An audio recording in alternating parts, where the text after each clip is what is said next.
هتتحبس سنتين، وهتدفع 100,000 جنيه غرامة لو خدت صور من على مواقع التواصل الاجتماعي، سواء فيسبوك او واتساب او انستجرام او سناب شات او اي موقع من المواقع بتاعة التواصل الاجتماعي، واستخدمتها ضد شخص بان انت تحطها على موقع او تعدلها وتحطها على موقع منافي للآداب، او تستخدمها في ان انت تضايقه بيها، او تقول له ان الصور بتاعتك دي متصورة في موقع منافي للآداب، او ان انت تطلعه بشكل غير لائق.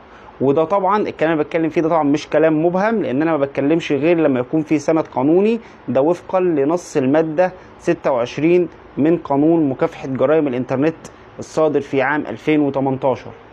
فياريت يا جماعة محدش ياخد صور حد او يبتزوا بيها او ان هو يعدل فيها او ينتقم منه، لان الموضوع مش سايب، وبيبقى في الموضوع ده احكام رادعة جدا.